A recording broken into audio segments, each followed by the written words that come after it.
Shalom Bapak Ibu, saudara-saudara kekasih dalam nama Tuhan kita Tuhan Yesus Kristus. Dan selamat bertemu kembali di YouTube saya, Pendeta Rudolf H. Pasaribu Channel. Dengan dan lewat channel ini saya komit untuk senantiasa menyebarkan pengajaran firman Tuhan. Karena saya percaya berlandaskan Yesaya pasal 55 ayat 11 bahwa firman Tuhan yang saya dan Bapak, Ibu, saudara-saudara semuanya juga ikut sebar lewat apapun, termasuk lewat video ini, tidak akan kembali dengan sia-sia, tetapi akan bekerja sendiri lewat kuasa dan berkat urapan Roh Kudus. Mari Bapak Ibu, saudara-saudara, saya ajak semuanya untuk membantu saya menyebarkan pengajaran firman Tuhan, khotbah di pertanggihan Minggu Misericordias Domini 23 April 2023. Terambil dari kitab Mazmur pasal 116 ayat 12 sampai dengan ayat 19, dan bacaan dari kitab 1 Petrus pasal 1 ayat 17 sampai dengan ayat 23. Diikat oleh topik atau tema dilahirkan kembali oleh firman Allah. Dalam bahasa Batak Toba dituliskan mengulahi tubuh di bagasan hata ni debata. Saya baca untuk kita. Simaklah pembacaan firman Tuhan berikut ini. Judul perikop Mazmur pasal 116 mulai dari ayat 1 sampai dengan ayat 19 adalah terluput dari belenggu maut. Nats khotbah kita dari ayat 12 sampai dengan ayat 19. Bagaimana akan kubalas kepada Tuhan segala kebajikannya kepadaku? Aku akan mengangkat piala keselamatan dan akan menyerukan nama Tuhan. Akan membayar nazarku kepada Tuhan di depan seluruh umatnya. Berharga di mata Tuhan kematian semua orang yang dikasihinya. Ya Tuhan, aku hambamu, anak dari hambamu perempuan. Engkau telah membuka ikatan-ikatanku. Aku akan mempersembahkan korban syukur kepadamu dan akan menyerukan nama Tuhan. Akan membayar nazarku kepada Tuhan di depan seluruh umatnya, di pelataran rumah Tuhan, di tengah-tengahmu, ya Yerusalem. Haleluya. Bapak, Ibu, dan saudara-saudara, demikianlah nats khotbah kita di pertanggihan Minggu Misericordias Domini. Misericordias Domini artinya bumi penuh dengan kasih setia Tuhan. Didasarkan pada Mazmur pasal 33 ayat 5b tanggal 23 April 2023. Dihubungkan dengan topik atau tema dilahirkan kembali oleh firman Allah, mengulahi tubuh di bagasan hata ni debata. Saudara, kita menyaksikan dalam keseluruhan Mazmur 116 ini pengalaman indah dari pemazmur yang merasakan kelepasan dan keselamatan. Pengalaman itu baginya begitu berharga dan sangat mahal sekali, sehingga dia angkat dan tuangkan itu semua menjadi suatu mazmur atau nyanyian pujian dan kesaksian. Pengalamannya itu berisi terluputnya hidupnya dari maut. Kenapa bisa terluput dari maut? Dan siapa yang meluputkannya dari maut itu? Tentu yang meluputkannya adalah yang memiliki kuasa atau power yang hebat. Kalau dia tidak diluputkan dari maut ini,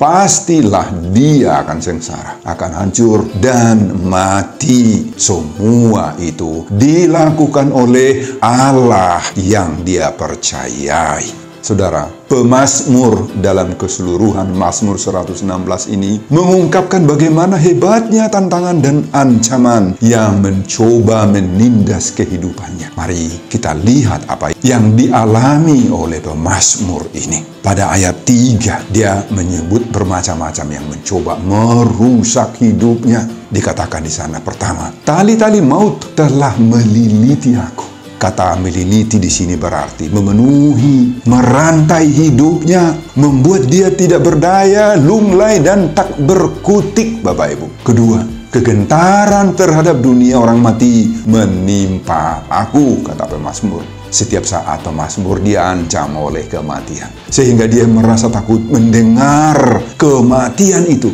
Itu sebabnya pemazmur mengatakan, aku mengalami kesesakan dan kedukaan. Saudara, pada ayat 6 sampai dengan ayat 8, pemazmur juga mengakui berbagai-bagai gangguan hidup oleh karena semua permasalahan-permasalahan yang dia hadapi. Semua persoalan, kemelut, ancaman, dan kesesakan itu membuat pemazmur lemah, tak berdaya, tidak ada damai sejahtera, tidak tenang lagi. Bahkan memenuhi pemazmur dengan air mata. Dia menangis terseduh-seduh dan seperti orang yang kakinya tersandung. Pada ayat 11, akibat semua penderitaan, tekanan, ancaman hidup yang dialami pemazmur, dia menjadi bingung. Pikirannya kacau balau, tidak tahu mau berbuat apa. Hampir putus asa, naeng madeli. Bahkan menilai semua orang tidak lagi menolong dirinya. Semua orang itu jahat dan pembohong. Dia menulis di sana, aku ini berkata dalam kebingunganku, semua manusia pembohong. Saudara, dalam kesesakan dan gempuran maut, malapetaka yang seperti itu hebatnya menerjang diri pemazmur. Bagaimana sikap pemazmur? Apakah dia menyerah, kalah, tetap dalam pendiriannya yang tidak terkontrol itu? Apa begitu? Apa dia putus asa dan kalah terhadap ancaman itu? Apa dia pasrah saja kepada malapetaka itu? Saudara, pemazmur ternyata dalam perjalanan hidupnya menghadapi semua gempuran, pergumulan, ancaman, dan penderitaan ini, dia tidak mengandalkan dirinya, kekuatannya, kehebatannya. Dia tidak mengandalkan orang-orang hebat di sekitarnya. Penguasa-penguasa dunia lah yang dianggap dipercayai memiliki power lah, oh tidak. Tetapi bagaimana? Dalam segala keadaan terjepit itu, pemazmur mengadu hanya kepada Tuhan. Pada ayat 4 dia menulis, tetapi aku menyerukan nama Tuhan, ya Tuhan, luputkanlah kiranya aku. Pemazmur sungguh-sungguh percaya bahwa Tuhan tidak akan melupakannya. Sekalipun semua persoalan hidup ini diizinkan memang oleh Tuhan, itu bisa terjadi dalam hidupnya. Itu sebabnya pada ayat 5, pemazmur sungguh-sungguh yakin bahwa Tuhan adalah pengasih dan adil. Allah kita penyayang. Wah, luar biasa hebatnya keyakinan pemazmur ini. Seruan kepada Tuhan menjadi kunci suksesnya untuk mengalahkan maut. Dan dia komit untuk senantiasa berseru kepada Tuhan ini. Seumur hidupnya Bapak Ibu, sebagaimana pada ayat 2. Dan pada ayat 7, pemazmur menjadi lega dan berkata kepada dirinya sendiri, kembalilah tenang, hai jiwaku, sebab Tuhan telah berbuat baik kepadamu. Saudara, khusus dalam ayat 12 sampai dengan ayat 19, nats khotbah kita di pertengahan minggu, Misericordias Domini 23 April 2023, pemazmur tidak berhenti sampai di situ saja, yakni menikmati keselamatan dan bersenang-senang karena keterluputan hidupnya dari maut. Oh, tidak sampai di situ saja. Itu sebabnya pada ayat 12, pemazmur bertanya, bagaimana akan kubalas kepada Tuhan segala kebajikannya kepadaku? dalam bahasa Batak Toba. Tumbehama pamaloshu tu Jehovah ala saluhut dengan ni uhum nai tuau. Pemazmur sungguh-sungguh menikmati kasih setia Tuhan. Sebagaimana arti dan makna minggu Misericordias Domini, bumi penuh dengan kasih setia Tuhan. Dan untuk mensyukuri berkat-berkat kasih setia Tuhan, Misericordias Domini yang dia alami, maka pemazmur akan melakukan hal-hal berikut ini. Apa? Pada ayat 13. Akan mengangkat piala keselamatan, menyerukan nama Tuhan. Pada ayat 14-18 akan membayar nazar kepada Tuhan di depan seluruh umatnya. Pada ayat 17 akan mempersembahkan korban syukur kepada Tuhan. Jadi bagi pemazmur, bersyukur itu tidak hanya sekedar ucapan, kata-kata, teori, atau bergembira ria semata-mata saja, tetapi harus dinampakkan dengan perbuatan-perbuatan nyata yang konkret. Harus nyata dari persembahan syukur yang berasal dari hati yang terdalam pemazmur sendiri. Dalam diri pemazmur lahir kembali sifat-sifat baru. Yang lama, yakni kehidupan yang penuh galau itu, penuh duka, ancaman berlalu.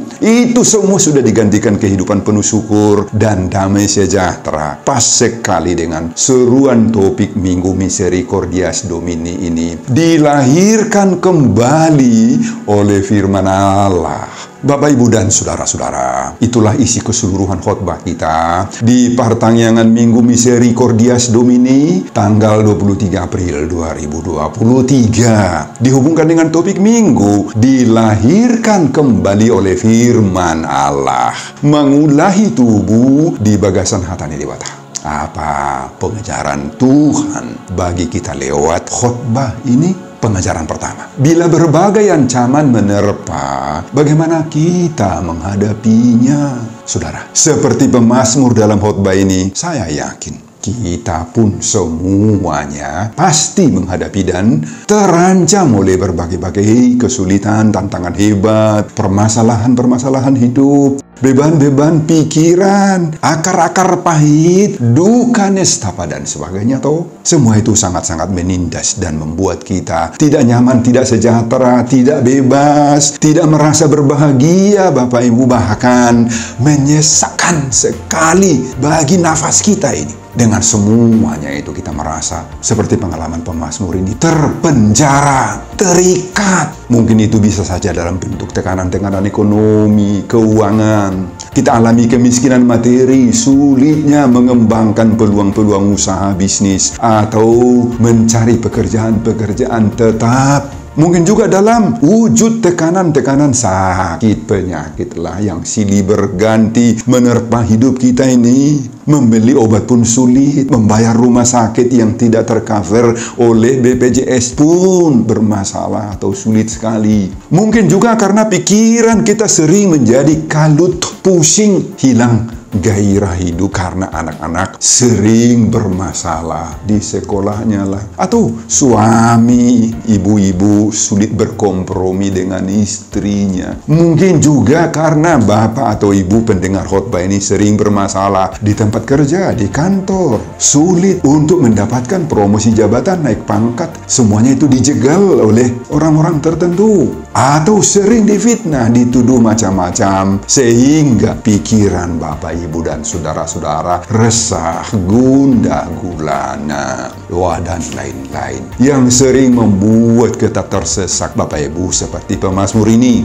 Saudara, bagaimana kita menghadapi semua ancaman, tali-tali pengikat yang membeliti, merantai, menindas damai sejahtera kita? Saudara, pengalaman pemazmur inilah yang menjadi pengajaran berharga bagi kita. Memang pemazmur mengaku dirinya sempat bingung, sempat tersesak pikirannya, hampir-hampir putus asa. Sekali lagi, hampir-hampir putus asa. Tidak jadi putus asa, hampir-hampir saja. Makanya dia berkata pada ayat 11, "Aku ini berkata dalam kebingunganku, Tetapi pemazmur tidak mau kalah oleh kemelut hidupnya. Ini yang harus kita teladani, kita tiru, kita pelajari ketika kita diperhadapkan dengan berbagai-bagai situasi sulit. Pada ayat 4, satu-satunya yang ditempuh oleh pemazmur adalah mengadu, berseru-seru kepada Tuhan. Dia mengatakan, "Ya Tuhan,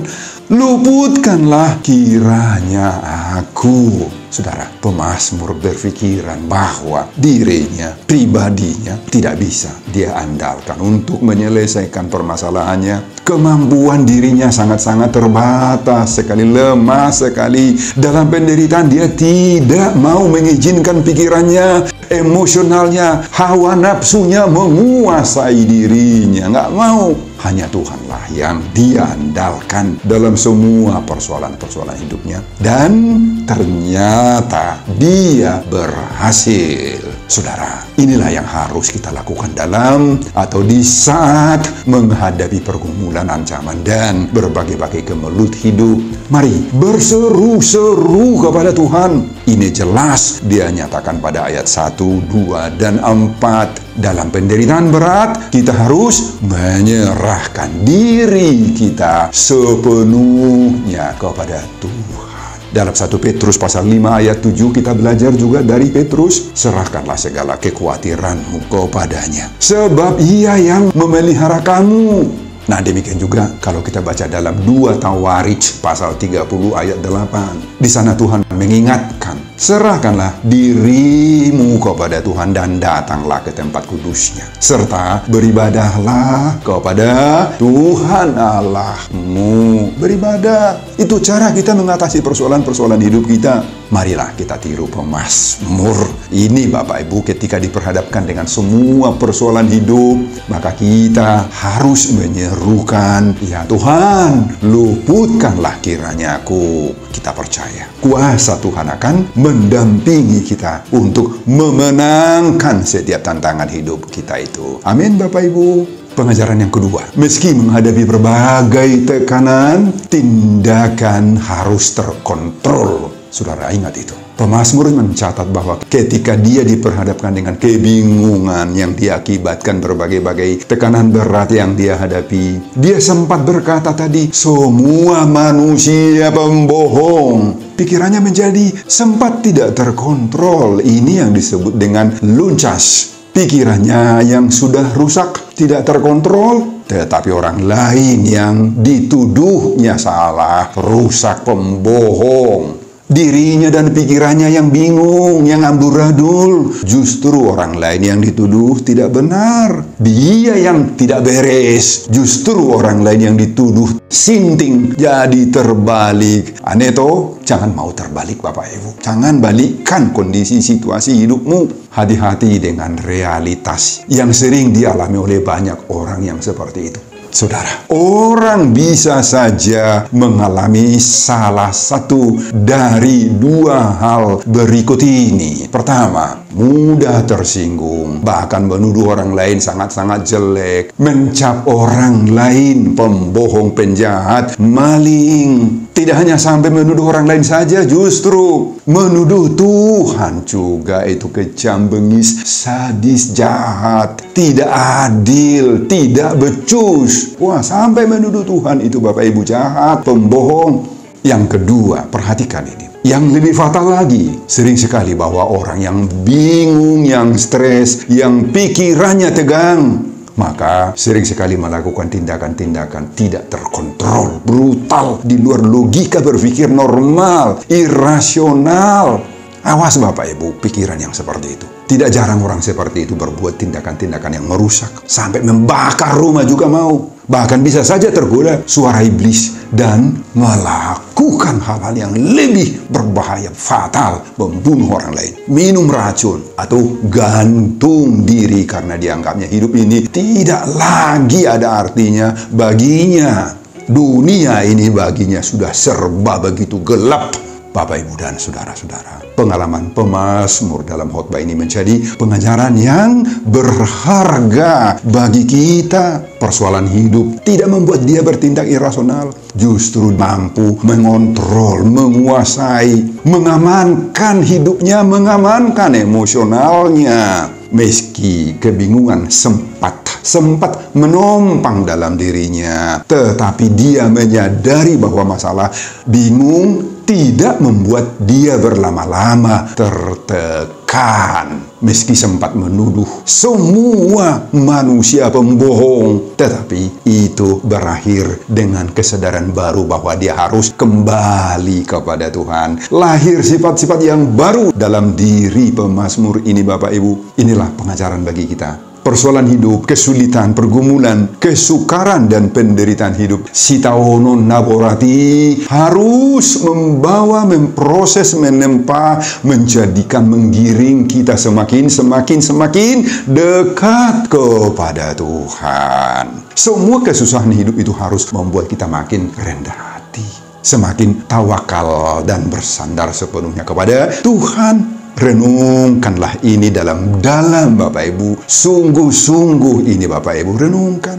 Bisakah semua ancaman hidup yang baru kita sebutkan tadi itu, yakni seperti persoalan hidup, kesulitan, pergumulan, kesukaran, dan penderitaan hidup, sitaonon naborati, membawa kita kepada kerendahan hati dan semakin dekat kepada Tuhan, kepada gereja semakin dekat dengan doa dan ibadah-ibadah kita?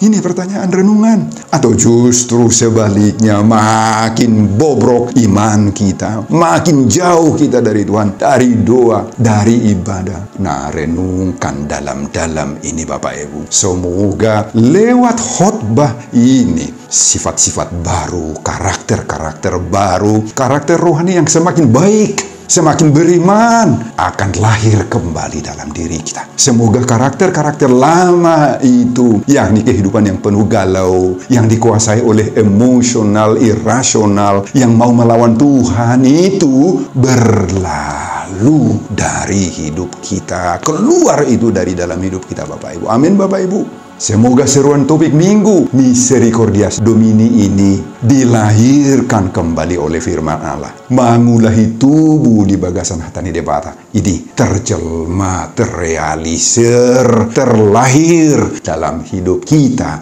dalam hidup Bapak Ibu, pendengar khotbah ini. Amin Bapak Ibu.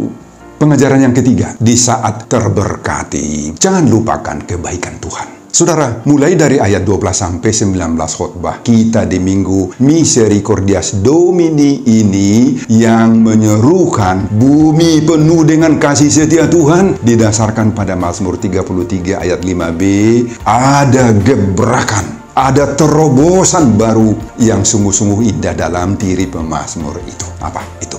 Setelah dia merasakan bagaimana indahnya campur tangan Tuhan yang menyelamatkan dirinya, yang menghindarkan semua maut dari dalam kehidupannya. Oh, ia tidak asik dengan pesta pora, dengan sukaria, dengan berhappy-happy ria. Dia justru sekarang bertanya, dia sekarang mencari, berusaha mengetahui dan menjalankan apa yang harus dia lakukan untuk mensyukuri kebaikan Tuhan. Pemazmur bertanya pada ayat 12, bagaimana akan kubalas kepada Tuhan segala kebajikannya kepadaku? Dalam bahasa Batak Toba, tungbehama pamalos hu tujaoba ala saluhut dengan ni uhum na itu. Dan pada ayat 17 dan 18, pemazmur berkata, aku akan mempersembahkan korban syukur kepadamu dan akan menyerukan nama Tuhan, akan membayar nazarku kepada Tuhan di depan seluruh umatnya. Bapak, Ibu, dan saudara-saudara, inilah renungan yang juga sangat-sangat mendalam bagi kita saat ini. Ketika kita diingatkan oleh nama minggu Misericordias Domini, bumi penuh dengan kasih setia Tuhan, ingatlah bahwa kalimat itu harus kita transfer juga ke dalam diri kita. Kita harus mengatakan, aku, keluargaku, istriku, suamiku, anak-anakku, orang tuaku, gerejaku penuh dengan kasih setia Tuhan. Betul Bapak Ibu? Penuh dengan kasih setia Tuhan hidup kita. Nah, kalau diri kita sudah mau mengikrarkan dan sungguh-sungguh saksikan sepenuhnya bahwa hidup kita penuh dengan kasih setia Tuhan itu, apa yang harus kita lakukan sekarang untuk membalas kasih setia, membalas berkat-berkat, kebaikan-kebaikan Tuhan yang sudah kita nikmati, yang mengizinkan kita sehat sampai saat ini, yang mengizinkan kita punya berkat-berkat jasmani dan rohani. Keluarga-keluarga kita diberkati oleh Tuhan semuanya, anak-anak kita juga diberkati oleh Tuhan. Apa yang kita harus sampaikan kepada Tuhan untuk membalas semuanya itu? Baiklah, masing-masing kita pendengar khotbah ini menjawab apa yang pas, apa yang cocok, apa yang berkenan. Saudara persembahkan dari lubuk hati yang terdalam itu kepada Tuhan. Apa yang kita lakukan supaya kita bisa membuat sukacita bagi orang lain? Jawablah itu dengan penuh damai sejahtera Bapak Ibu. Roma 12 ayat 1 menolong kita mendapatkan jawaban. Di sana dituliskan, demi kemurahan Allah, supaya kamu mempersembahkan tubuhmu sebagai persembahan yang hidup, yang kudus, dan yang berkenan kepada Allah. Itu adalah ibadahmu yang sejati. Nah, persembahkanlah tubuhmu, hidupmu, semua talenta yang ada pada kamu, semua berkat-berkat yang kamu terima daripada Tuhan untuk menjadi kemuliaan kebesaran Tuhan dan kebaikan buat sesama kita. Dengan demikian, kita sudah betul-betul mengalami seruan topik minggu Misericordias Domini ini dilahirkan kembali oleh firman Allah, mengulahi tubuh di bagasan hata nidebata.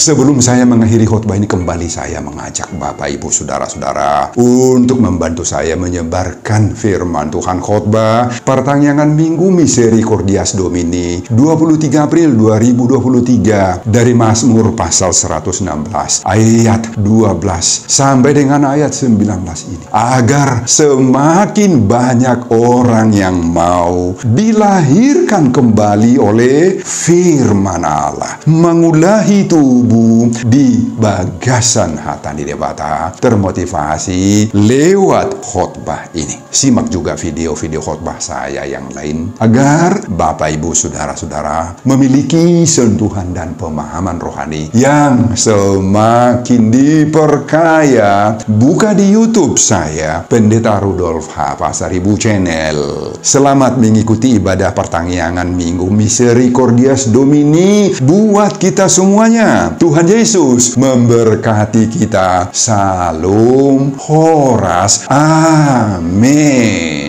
Bapak, terima kasih untuk firman yang mengingatkan kami pada saat ini betapa dalamnya kasih setiamu Tuhan yang menyelamatkan kami dari semua persoalan-persoalan kemelut-kemelut yang menimpa hidup kami seperti pemazmur di sini. Oleh karena itu kami pantas untuk bertanya, bagaimana kami untuk membalas berkat-berkat dan sukacita yang diberikan oleh Tuhan. Ajarlah kami Tuhan melakukan yang terbaik supaya hidup kami ini bisa menjadi berkat bagi Tuhan, bagi gereja, bagi sesama kami. Biarlah khotbah ini menjadi pengajaran bagi semua orang yang mendengarkannya. Berkati juga hamba-Mu dalam mempersiapkan khotbah-khotbah berikutnya, dan semuanya ini saya peruntukkan demi kemuliaan hormat bagi nama Tuhan. Di dalam nama Yesus Kristus saya berdoa dan mengucap syukur hari ini dan untuk selama